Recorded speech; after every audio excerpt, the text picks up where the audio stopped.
5 साल के लिए एमएलए चुन लेने का नाम, मेंबर पार्लियामेंट चुन लेने का नाम नहीं है, बल्कि 5 साल तक अपने मुल्क के मुस्तकबिल का फैसला अपने हाथों से करने का नाम है। जिस तरह से कातिबे तकदीर किसी को कलम दे दे, उसी तरह मुल्क का कानून आपको 5 साल के लिए इतना बड़ा अख्तियार दे देता है कि आप जिसको मुहर लगा करके भेजेंगे वो आपका नुमाइंदा कहलाएगा। अभी मुझसे पहले उर्दू अदब के एक शायर आपसे मुखातिब थे। उन्होंने कहा था कि जितेंद्र अहवाज आज मजबूरी में है। जितेंद्र अहवाज कभी मजबूरी में नहीं रहे हैं, क्योंकि मजबूर इंसान कायद नहीं होता है, मजबूर इंसान रहबर नहीं होता है। रहबरियत उसके हाथ में है जो अख्तियार रखता है।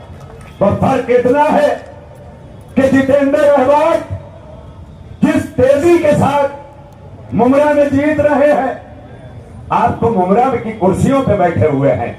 आज मैं शिमला पार्क के इस मकाम से आपको बता दूं कि मैं पूरे बंबई का इस वक्त दौरा कर रहा हूं, और दौरा करने का सबब यह बना कि मैं इसी मुमरा में हजरत बाबा फखरुद्दीन रहमतुल्लाह अलैह की दरगाह से 20 बरसों से मिलादुन नबी का जुलूस खत्म होने के बाद तकरीर करता आया। तकरीबन 20 बरस तक मैंने नसीम बाग हाल के पास आन रोज तकरीरें की, लेकिन कभी सियासत की तरफ नहीं देखा था। न देखने का सबब यह था कि मैं मजहब में बड़ी आसानी से अपने मजहब और समाज की खिदमत कर रहा था। लेकिन जब ये इलेक्शन आया तो मुझे जागना पड़ा, और खुद जागना नहीं पड़ा बल्कि मुमरा के तमाम बड़े बड़े इदारों के उलमा को मैंने फोन लगा लगा के कहा कि अब सोने का वक्त नहीं है, अब जागने का वक्त है।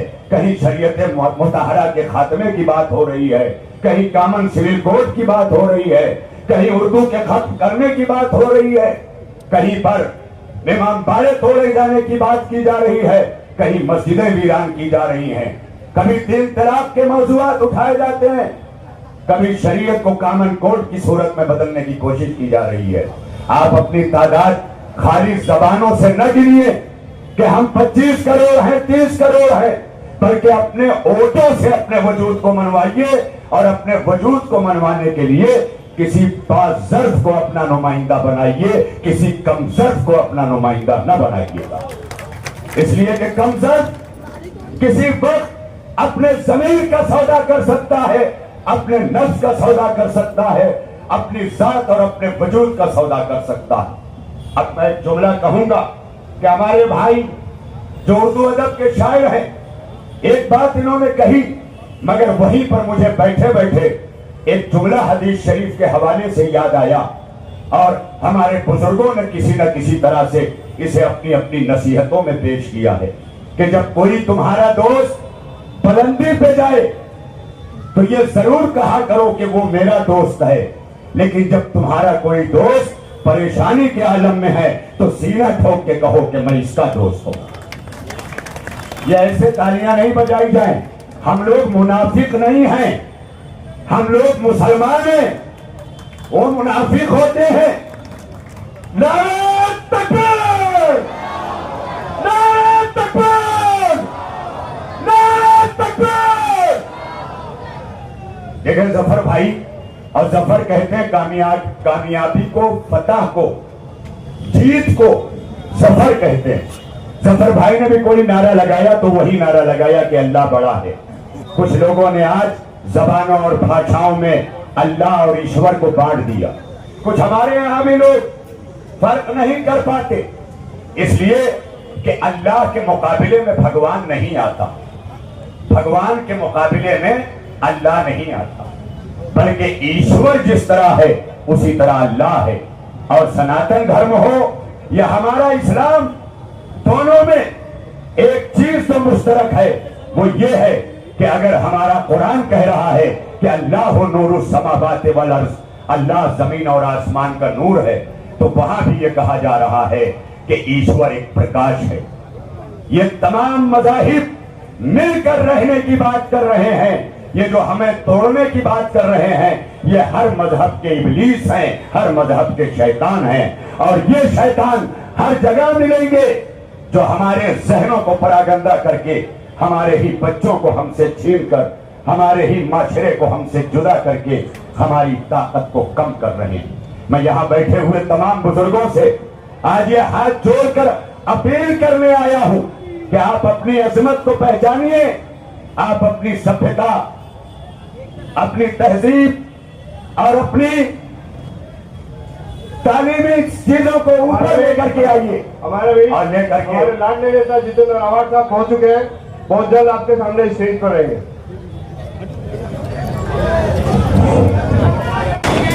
चाइना हजारों किलोमीटर अंदर घुस गई, तुम कुछ नहीं कर पाए, तुम हमको सेफ नहीं रख पाए। फिलिस्तीन का लफड़ा हुआ, तुमको कुछ भी नहीं मालूम था। इजराइल के पांव छूने वाले नरेंद्र मोदी जी ने कहा हम इजराइल के साथ हैं। तो 4 दिन के बाद सभी देश के आलम अधिकारी जो थे, आला अधिकारी, उन्होंने जाके बताया कि महात्मा गांधी के जमाने से भारत हमेशा फिलिस्तीन के साथ रहा है। शायद आपको भी नहीं मालूम होगा कि महात्मा गांधी ने तब कहा था फिलिस्तीन को कि आप इजराइल को रहने के लिए 1 इंच भी जगह मत देना, ये आपकी जगह खा जाए। ये कौन बोला था? महात्मा गांधी। फिडेल कैस्ट्रो, यासर अराफत और इंदिरा गांधी के संबंध क्या थे? एक दूसरे को भाई बहन मानते थे। यार आज और एक बात बताता कि राजीव गांधी जब मारा गया तब उसके 15 दिन पहले यासर अराफत उनके घर पे आए थे स्पेशल प्लेन लेके। बंद कमरे में दोनों बैठे थे। उन्होंने सोनिया गांधी को भी बुला लिया और सोनिया गांधी को यासर अराफत ने कहा कि इसको दक्षिण भारत में मत भेजना, इसकी जान को खतरा है। राजीव गांधी किसका बेटा था? इंदिरा गांधी का। नेहरू का पोता। बोले देश में मेरे को कौन मारेगा? गया दक्षिण भारत में और पेरम्बुदूर में एनटीटी ने उसके शरीर के टुकड़े टुकड़े कर दिए। यह संबंध रहा है हमारा फिलिस्तीन से। मैं हमेशा फिलिस्तीन की बाजू लेता हूं क्योंकि मजलूमों की बाजू लेने का मैं हमेशा काम करता हूं। आज जिस तरीके से बच्चे मारे जा रहे हैं, छोटे छोटे बच्चे बच्चियां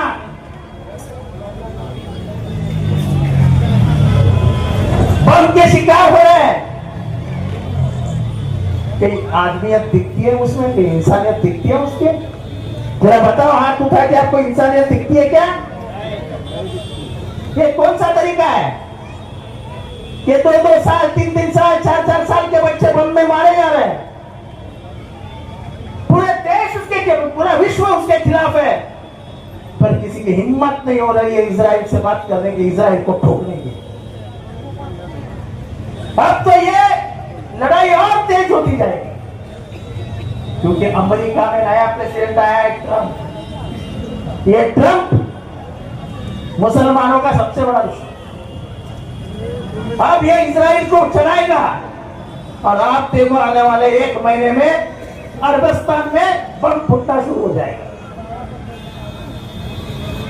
तो ये देश दुनिया में एक अलग किस्म के लोग पैदा हो रहे हैं।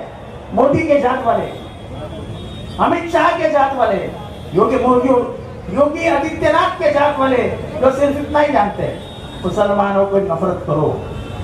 नौकरियां मिल रही है क्या? महिलाओं से पूछता हूं, आपका तेल सस्ता हुआ क्या? दाल सस्ती हुई क्या?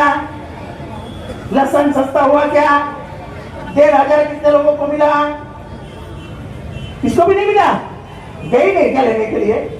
अरे अच्छा हुआ नहीं गई। 1,500 के बदले में 4,000 तो निकाल रहा है खीसे से। महंगाई बढ़ रही है, पेट्रोल के दाम बढ़ रहे हैं, जो महाराष्ट्र में कभी नहीं हुआ था। नबी के बारे में भला बुरा कहा जा रहा है, नबी के शान में गुस्ताखी की जा रही है, और बेशरम जैसे लोग आपके पास वोट मांगने आ रहे हैं। आज जिसने नबी के शान में गुस्ताखी की वो किसके साथ था? बीजेपी के साथ, एकनाथ शिंदे के साथ। तो अजित पवार उस गवर्नमेंट से बाहर क्यों नहीं आया कि ये देश में भाषा नहीं चल सकती? सत्ता के लिए फेविकॉल लग गया ना तुम्हारे दोनों के बीच में, तो संभालो ना। क्यों नौटंकी करते हो कि मैं सेक्युलर हूं, मैं सेक्युलर हूं, मैं सेक्युलर हूं? मोदी बोला ना कल, एक रहेंगे तो सेफ रहेंगे। मोदी को बोलना था ये भाषा तुम्हारी नहीं चलेगी इस देश में, हम नहीं मानते इस भाषा को। बोलने की हिम्मत है? बोल के निकाल। मोदी ने खाली 3 दिन पहले एक चीज बोली थी, जब उसका पार्टी तोड़ के उसको दूसरे पार्टी में चला गया इंदौर में, कि 70,000 करोड़ रुपए का घोटाला। ये 3 दिन में भाग ही गया पार्टी से। मीडिया वाले कवर करने और भागते भागते क्या किया? तो 85 साल का मेरा बाप शरद पवार, उसके कपड़े भी निकाल लिए, पहन लिए, उसकी घड़ी निकाली, खड़े हैं भाई। और अपने हाथ में रख के घूम रहा है। आपके पास भी घड़ियाल वाले आएंगे, पूछना उनको कि जब मस्जिद टूटी गजापुर में, जब विशालगढ़ पे हमला हुआ दरगाह पे, अब कहां थे? जब चाचा को मारा तब तुम्हारे गवर्नमेंट ने क्या किया? जब ट्रेन में गोलियां चली, तुम तो इंस्पेक्टर को पागल घोषित कर रहे थे। मैं 4 महीने लड़ता रहा और आखिर में हॉस्पिटल ने लिख के दिया कि वो पागल नहीं है। ये पीछे हाजी मलंग का दरगाह है, वो शहीद होने की भाषा हो रही थी, 3 राजा मुसलमानों को गाली दे रहा था। आपने कुछ किया? कुछ नहीं। नीतीश राणे दिन दहाड़े बोल रहा है फोन के नीचे खींच लेंगे, आप कुछ कह रहे हो? ये कुछ नहीं होता है। पर लेकिन जो सत्ता आम आदमी की रहेगी वो आम आदमी के साथ रहेगी और वो संविधान अनुसार चलेगी। तो संविधान बचाने के लिए, सेक्युलरिज्म बचाने के लिए, अंबेडकर के विचार बचाने के लिए, और जो देश गांधी का है वो गांधी के हाथ में रखने के लिए, शरीयत बचाने के लिए तुम अपना बुर्का छोड़ने को तैयार हो? तो वो तो चाहते हैं कि तुम बुर्का निकाल दो, टोपी निकाल दो, दाढ़ी काट दो। मंजूर है? आसाम में अब निकाह नहीं होता है, आसाम में कोर्ट मैरिज होता है। मंजूर है? चाचा मैं आपसे पूछ रहा हूँ, मंजूर है क्या? हाथ उठाना। हम शरीयत को जाने नहीं देंगे, पर उसके लिए एक हक की गवर्नमेंट चाहिए। यकीन मानो, आप राहुल गांधी, शरद पवार और उद्धव ठाकरे की गवर्नमेंट लाओ, हिंदू, मुसलमान, सिख, ईसाई सब एक चद्दर के नीचे आराम से रहेंगे। और इसलिए मैं इतना ही कहता हूं कि मेरी निशानी तुतारी बजाने वाला आदमी है।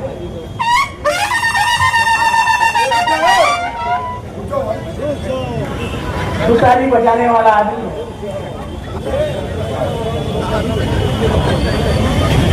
तुतारी बजाने वाले आदमी के सामने का बटन दबाओ। मेरे बटन का नंबर क्या है? जोर से बोलो। अरे एक नंबर जितेंद्र सतीश आवाज, फिर मेरी निशानी तुतारी और उसके बाद बटन है, फिर फोटो है। फोटो कुछ भी नहीं आया तो फोटो याद रहेगा ना मेरा चेहरा।